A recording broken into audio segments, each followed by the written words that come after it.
You're now watching Showbiz Now, your daily showbiz update. Maggi Wilson, plus 1 point, say ng mga netizen. Ito'y matapos nga na magkaroon ng problema ang kumpanya ng kanyang strange husband na si Victor Consunji. Trending at viral sa social media ngayon ang naging pakayag ni Victor Consunji hinggil sa kanyang executive na si Lana Johnson. Narito po ang update mula sa Inquirer. Manila social media is currently abuzz with the latest scandal to rock its granite core. Lana Johnson, whose photos were often seen in newspapers and glossy magazines as a guest of a lister's stories or sorties, came out in photos of a different sort, mugshots from her arrest last November 8 on allegations of falsification of documents and swindling are now circulating in chat groups. At the center of the social media maelstrom is properly developer Victor Consunji of Victor Consunji Development Corporation, VCDC. It was his company that Johnson allegedly misrepresented to suppliers and to the media. Johnson, who reportedly promotes herself as a public relations or PR executive and woman entrepreneur, first approached Consunji to present her PR services years ago with a company called WJG Asia. From there, she was just kind of in the wings doing whatever PR was necessary at the time.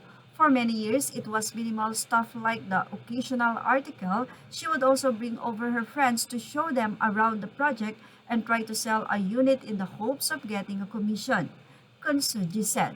Some of those people were with her were Consunji's friends, so it became generally accepted that she seems to be doing her job as PR.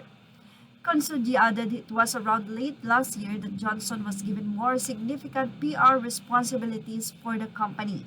With more responsibilities came access to bigger budgets. She was helping with the launch of one of our new projects. She mismanaged and miscalculated, and here we are.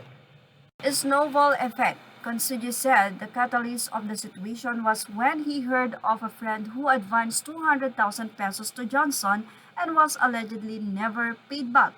Then people in his circle allegedly started asking each other if Johnson also owes them money.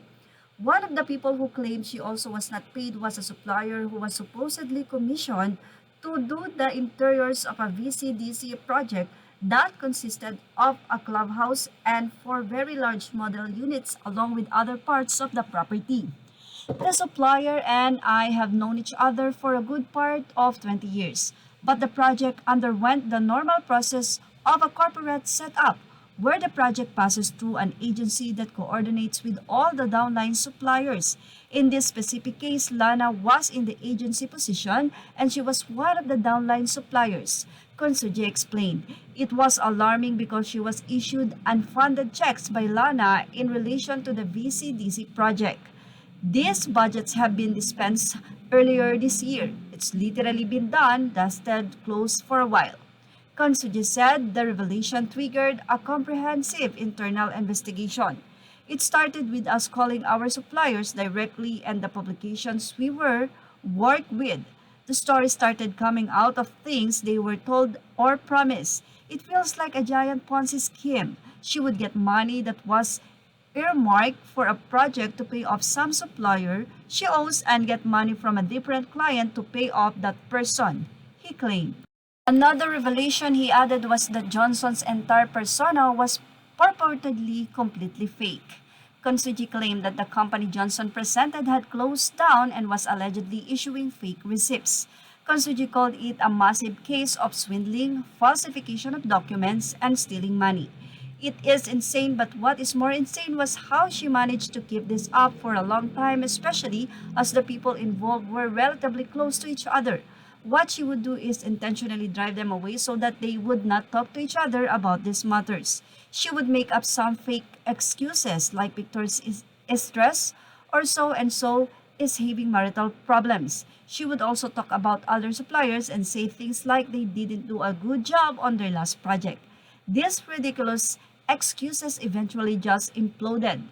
Good riddance, Consunji believed that Johnson's arrest last November 8, which stemmed from a qualified theft complaint filed against her by VCDC last November 4 before the Taguig City Prosecutor's Office, and her supposed current situation as a social pariah is well deserved.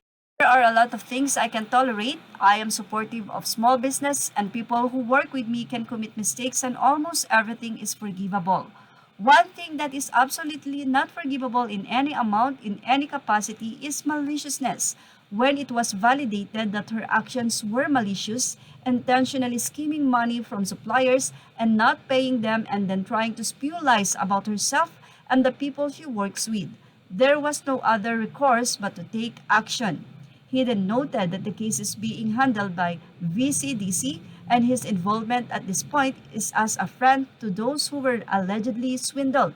For me, it is essentially good riddance. You give the persons a chance with additional responsibilities, and instead of taking care of that, she basically squandered the opportunity and decided to burn bridges all at the same time in the name of my company and the others that she screwed over.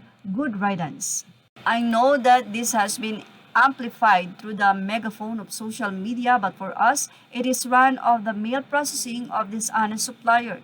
It happens in corporate all the time. For me, it is generally our corporate matter, and when we take action, we don't like going halfway.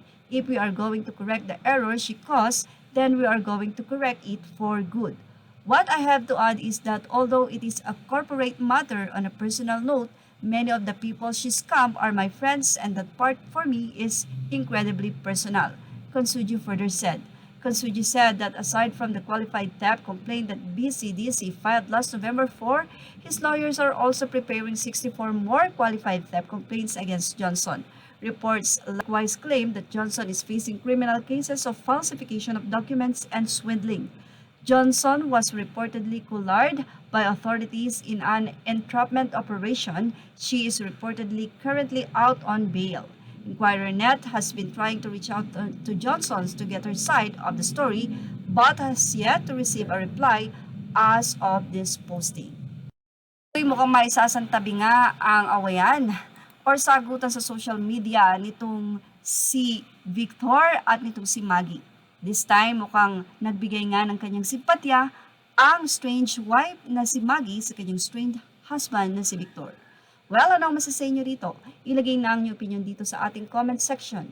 Images are all credit to the rightful owners, and thank you for watching Showbiz Now.